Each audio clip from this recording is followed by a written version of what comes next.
आप सभी को मेरा श्री गौरी शंकर सीताराम राधे श्याम गौरी शंकर दरबार में मैं सुयश अग्रवाल आप सभी का स्वागत करता हूँ।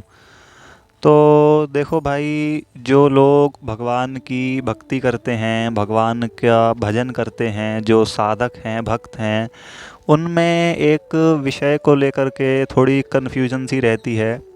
वो विषय ये है, प्याज और लहसुन हमें खाना चाहिए या नहीं। और इसके साथ लोगों के मन में प्रश्न भी होते हैं कि भाई खाना चाहिए तो क्यों खाना चाहिए, नहीं खाना चाहिए तो क्यों नहीं खाना चाहिए, उसके भी मतलब कोई रीज़न होना चाहिए, ऐसा लोगों का मानना है। मतलब देखो, मानना नहीं है, हर इंसान के अंदर प्रश्न आता ही है, क्वेश्चन मार्क बनता ही है कि भाई ऐसा क्यों है और ऐसा क्यों नहीं है।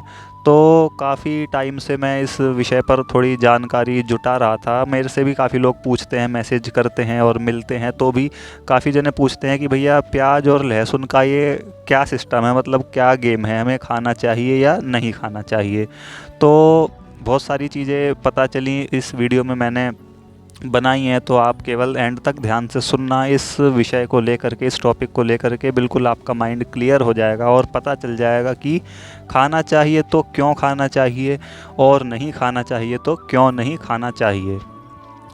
अब देखो, सबसे पहले ही मैं इसका मूल उद्देश्य जो है, मतलब एक मेन विषय उत्तर, उसको एक ही लाइन में बता दूं कि साधक और भक्तों में, मतलब जो भगवान का भजन करते हैं, भक्ति करते हैं, उनमें प्याज और लहसुन खाना वर्जित होता है। मतलब कि प्याज और लहसुन खाना मना होता है।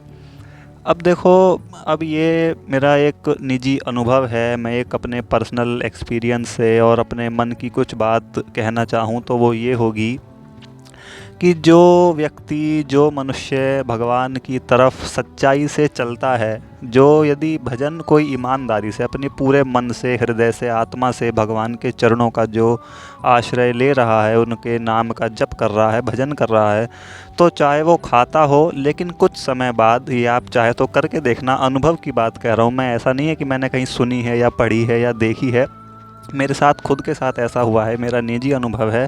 सच्चाई से, चाहे दिन में थोड़ा थोड़ा ही समय, मतलब जो पूरी ईमानदारी से भगवान के भजन में लगता है, भक्ति पथ पर अग्रसर होता है, तो चाहे वो पहले खाता हो, उससे कोई मैटर नहीं है, लेकिन थोड़े समय के बाद धीरे धीरे जैसे उसका भजन बढ़ता है, उसका साधक का मन अपने आप ही नहीं करता है, वो अपने आप ही छोड़ देता है। ऐसा कोई रीज़न नहीं होता, कोई स्पेशल कारण हो कि भैया हमने इसलिए छोड़ी है या इसीलिए हम नहीं खा रहे हैं, वो उसका खुद ही अंदर से मन खराब सा होता है यदि वो खाता है तो। और पहली बात तो खाने का मन करता ही नहीं है अपने आप ही, जैसे कुछ होता है ना कि हमें अब ये चीज़ अच्छी नहीं लगती, भैया हम नहीं करते हैं, अब हम ये चीज़ अच्छी नहीं लगती, अब हम ये नहीं खाते हैं, तो ऐसा उस साधक के साथ अपने आप ही अंदर मन में अपने आप जैसे जैसे शुद्ध होता है, भजन की तरफ आगे बढ़ता है, तो ऐसा होने लगता है। बाकी अब चलते हैं थोड़ा सा तथ्यों की तरफ। अब देखिए, इस वीडियो में मैं आपको सिर्फ आध्यात्मिक ही नहीं, एक आध वैज्ञानिक तथ्य भी बताऊंगा कि हमें प्याज क्यों नहीं खाना चाहिए। देखो, अध्यात्म में तो मना है ही, और कहीं ना कहीं वैज्ञानिकों ने भी, मतलब साइंटिफिक रिसर्च में भी ये आया है कि प्याज नहीं खानी चाहिए। तो शुरू करते हैं। देखो, सबसे पहले शिव पुराण में ये वर्णन आता है, आप पढ़ेंगे तो आपको पढ़ने में ये बात आएगी कि एक शिव भक्त को कभी भी प्याज नहीं खानी चाहिए। अब भगवान शंकर के भक्त को नहीं खानी चाहिए, तो भगवान हरि अलग उनसे हैं ही नहीं, तो ऐसे ही भगवान विष्णु जी और भगवती माता दुर्गा जी, उनके भी भक्तों के लिए ये बात है। तो ये बात हमारे पुराणों में वर्णित है कि भक्त को, साधक को कभी भी प्याज और लहसुन नहीं खाना चाहिए।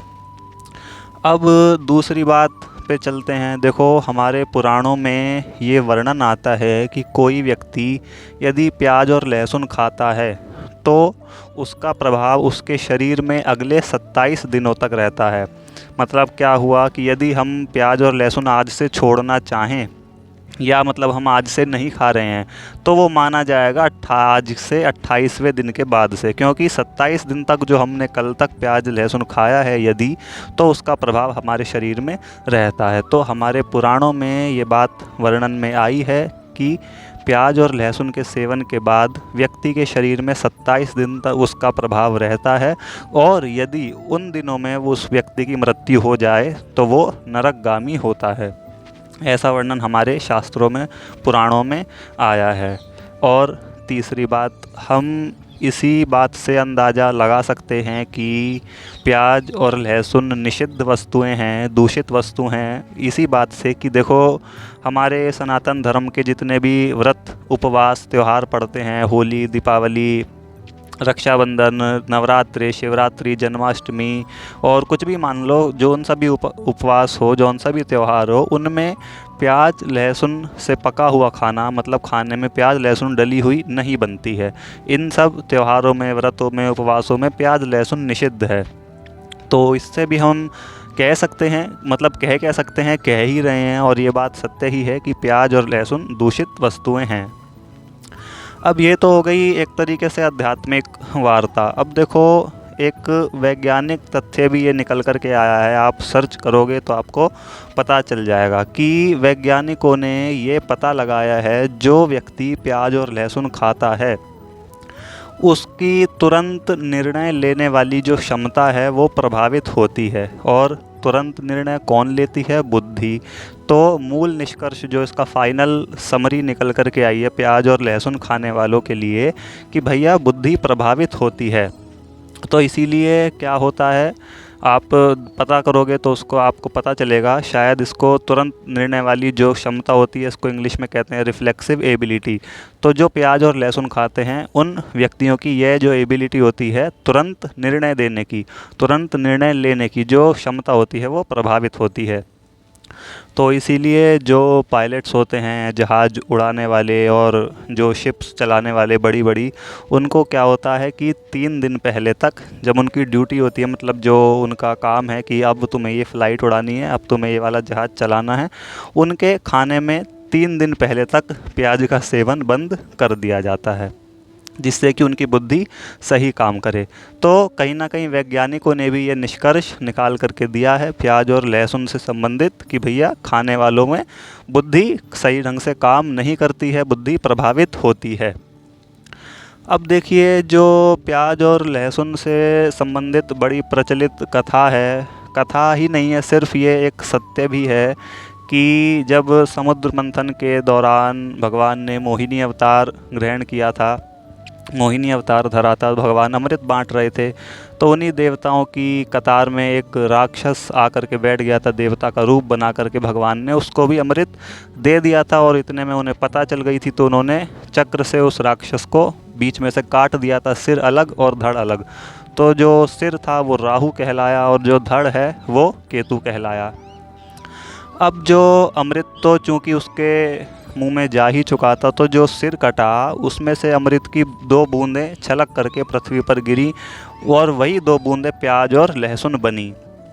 अब क्या है कि देखो चूँकि ये दोनों अमृत की बूंदें हैं तो इसीलिए प्याज शाकाहार है और इसमें चिकित्सकीय गुण हैं, मतलब एक औषधि के रूप में भी ये काम आती है।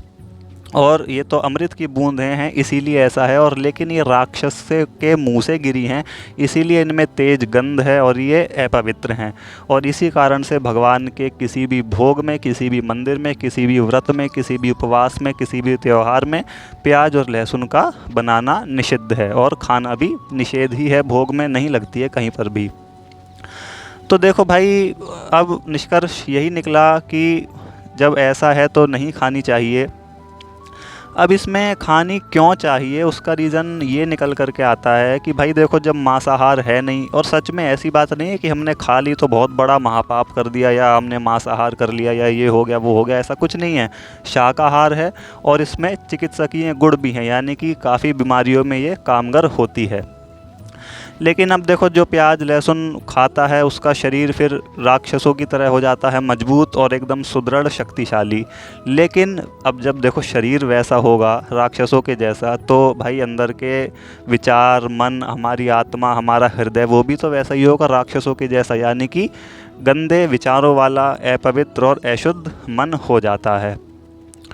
तो इससे मूल निष्कर्ष निकल कर के ये आया कि देखो एक साधक के लिए, भक्त के लिए क्या निष्कर्ष हो सकता है कि देखो भाई साधक का और भक्त का जीवन का मुख्य उद्देश्य क्या है? भगवान के चरणों में अपने मन को लगाना, भगवान का आश्रय ग्रहण करना और भगवान का नाम जप करना।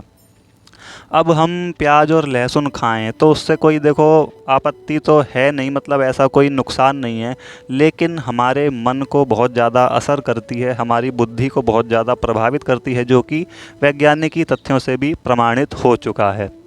अब हमारा मन और बुद्धि, हमारा हृदय, हमारी आत्मा ही राक्षसों जैसी हो जाएगी, अपवित्र हो रहेगी, दूषित रहेंगी, तो वैसे ही विचार उत्पन्न होंगे। अब जैसे हमारे अंदर विचार बनेंगे ठीक वैसे ही उसी के अनुसार हमारे कर्म बनेंगे। तो वो फिर सामंजस्य सही ढंग से बैठता नहीं है, गड़बड़ी रहती है। इससे अच्छा है भाई ना ही खाओ, और ये मेरा निजी अनुभव है, मैं आपको बता रहा हूँ।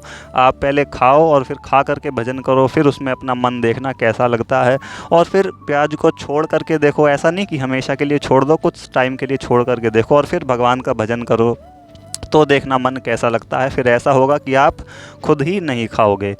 और वैसे भी मैं पहले ही कह चुका हूँ, जो ठीक ढंग से मतलब पूरे सच्चाई ईमानदारी से भगवान का भजन करता है, थोड़े समय बाद उसका खुद ही मन नहीं करता है, क्योंकि ये चीज़ शरीर के लिए कोई नुकसानदायक नहीं है, मन पर इफ़ेक्ट करती है, बुद्धि पर इफ़ेक्ट करती है, अपनी हमारी आत्मा को, हृदय को थोड़ा सा प्रभावित करती है, तामसिक रूप में प्रभावित करती है। इसीलिए हमारा जो है फिर मन सही ढंग से भगवान की भक्ति में, भजन में नहीं लग पाता है।